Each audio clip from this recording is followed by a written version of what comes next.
안녕하세요. 책 데이트 시간입니다. 오늘 소개해드릴 책은 서른에는 남부럽지 않게 잘 살고 싶다라는 책입니다. 김나연 지음 21세기 북스에서 나온 책입니다. 이 책은 적은 수입에도 할 수 있는 나이 상황에 딱 맞는 재테크 방법을 알려주는 책입니다. 돈에 대해 공부하고 관리하는 방법을 자세히 안내하고 있는데요. 사실 수입은 단기적인 노력으로 어쩔 수 없는 부분입니다.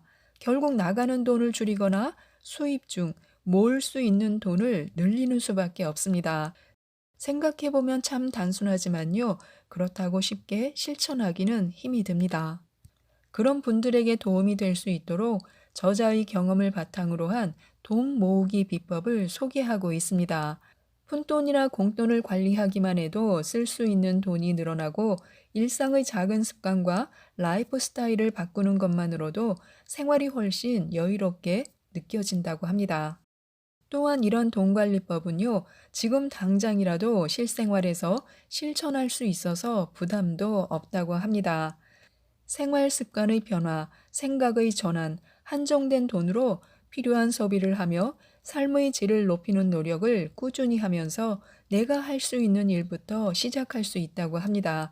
실제로 이 책의 저자 또한 서른이 되는 해 1억 목표에 다가갈 수 있었다고 합니다. 돈 걱정 없는 30대를 꿈꾼다면 어떻게 하면 좋은지 하나씩 알아보도록 하겠습니다. 나이가 젊을수록 돈을 밝혀야 한다고 하는데요. 적은 돈을 소중히 다루지 못하고 큰 돈만 쫓는 사람은 나중에 큰 돈이 들어와도 제대로 관리하지 못한다고 합니다. 평소 돈 관리 습관이 제대로 잡혀 있지 않은 데다 한번 커진 소비 규모는 줄이기가 힘들기 때문입니다. 목돈을 만들 때까지 기다렸다가는요, 뒤늦게 시간을 내서 금융상품을 비교하고 가입하는 게 부담스러워서 재테크를 시작하지 못합니다. 이를 방지하기 위해서는요, 조금이라도 빨리 재테크에 관심을 가져야 합니다. 혼자서 하는 것보다는요, 돈 이야기를 마음껏 할 친구가 필요합니다. 돈 공부에 관심이 생겼다면요, 돈 이야기를 마음껏 할 수 있는 재테크 메이트를 만드는 것도 좋습니다. 혼자 공부하면 금세 지치기가 쉽습니다. 주변 사람과 재테크에 대해 이야기하면서 정보를 공유하면요, 재미있기도 하고 관심을 오래 유지할 수 있습니다. 무엇보다 재테크 친구와 가계부를 가지고 이야기하면 효과적입니다. 가계부 기록은요, 단기간에 성과나 결과물이 나오지 않아서 혼자서는 중도에 포기하는 경우가 많습니다. 감시하는 사람도 없으니까 가계부 쓰는 것을 미뤄도 본인만 마음이 불편할 뿐입니다. 또한 누군가는 자신이 잘하고 있는지 궁금하지만요, 확인할 방법이 없어서 아쉬울 수가 있습니다. 친구와 함께 하거나 온라인상에서 친구를 만나 함께 하면요. 혼자 하기 힘들었던 예산이나 결산 마무리까지 함께 이야기하면서 해볼 수 있습니다.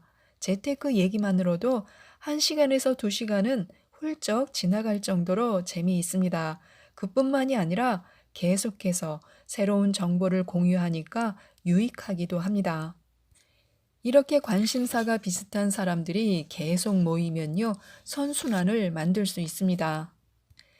요즘은 온라인 커뮤니티가 잘 되어 있어서 조금만 노력하면요, 실생활에서 할 수 있는 재테크부터 주식, 펀드, 부동산 투자까지 접할 수 있는 기회가 많습니다. 다른 분야도 마찬가지겠지만요, 정보는 끊임없이 바뀌므로 지속적으로 관심을 가져야 합니다. 재테크 생활의 활력소이자 촉진제 역할을 해주는 재테크 친구를 주변에서 한번 찾아보시기 바랍니다. 주변을 정리하고 필요 소비에만 집중하면서 담백한 삶을 추구하는 것도 좋습니다.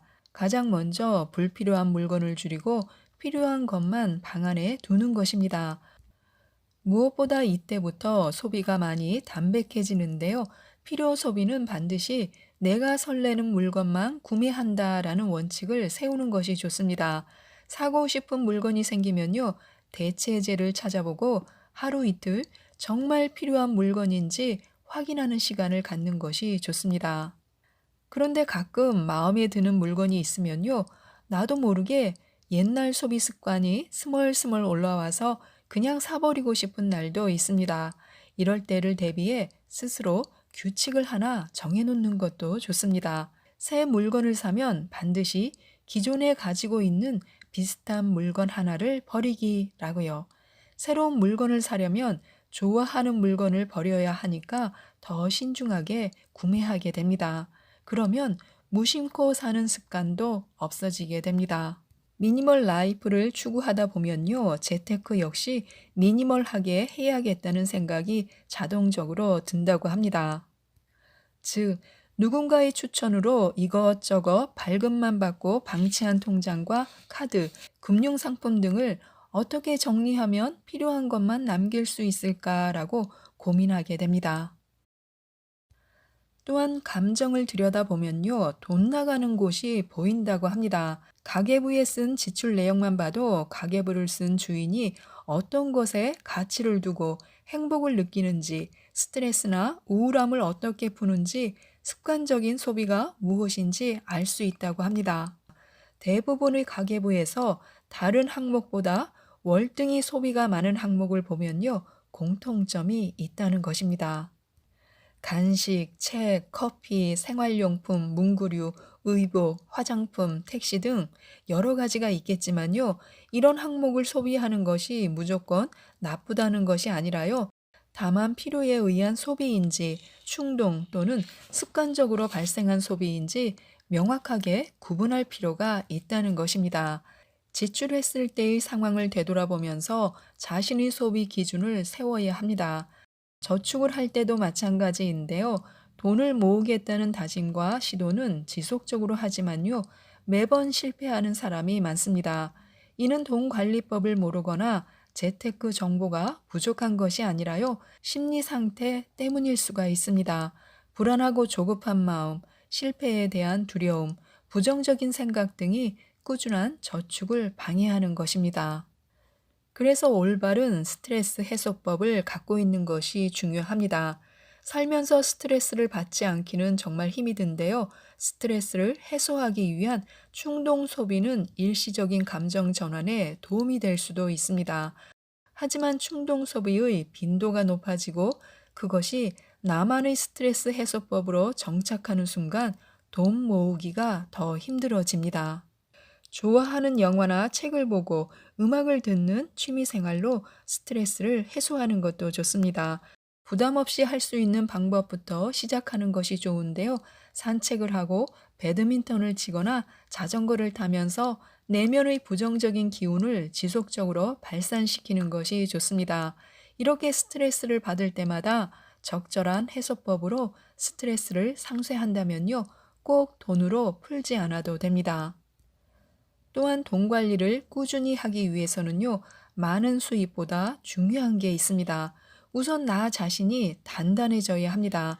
마음 상태가 어지러울 때는 그동안 잘하던 돈 관리 습관도 쉽게 무너지기 때문입니다. 마음 다스리기는요, 실패의 늪에서 벗어나기 위한 필수 요소입니다. 또 돈을 모으려면요, 불편해져야 한다고 합니다. 수수료를 내지 않기 위해 건너편 은행에 가서 돈을 인출하는 부자 이야기는요, 재테크 책에 등장하는 단골 소재입니다. 그렇다고 무조건 불편하게 살라는 말이 아닙니다. 하지만 감수할 수 있는 불편함은 적당히 받아들이는 것도 좋습니다.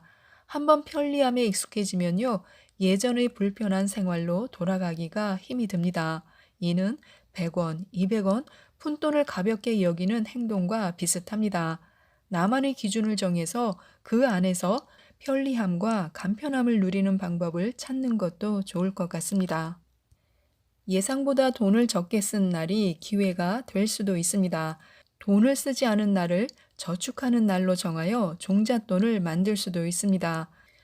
이 무지출 통장에 넣는 저축 금액은요, 1,000원이나 5,000원처럼 일정 금액으로 정해도 되고요, 매번 금액이 달라도 상관없습니다.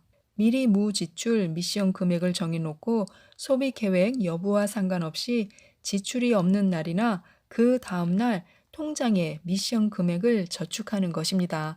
소비 계획에 지출 항목을 적었지만 스스로 통제해서 무지출을 했다면요. 원래 계획했던 소비 금액을 입금하는 것도 좋습니다. 예를 들어 간식비, 유흥비, 기호식품, 택시비 등 또는 지금 당장 구매하지 않아도 될 것들을 아꼈다면요. 그 금액만큼 저축하는 것입니다. 만약 무지출하는 게 계획이었다면요. 무지출했을 때 미션 금액을 입금하는 것도 좋습니다. 지금까지 이 책에 대해서 말씀드렸는데요. 특히 사회 초년생들이 돈 공부를 시작하려고 하면요. 어렵게 느껴질 수 있습니다. 그런 분들에게 도움이 되는 금융 정보나 또 돈 관리 정보, 통장 관리 노하우까지 자세하게 안내하고 있습니다. 일상생활에서 새는 돈을 아낄 수 있는 다양한 팁들을 알려주고 있는데요. 읽어보시고 많은 도움을 받으셨으면 좋겠습니다. 이상 책데이트였습니다. 감사합니다.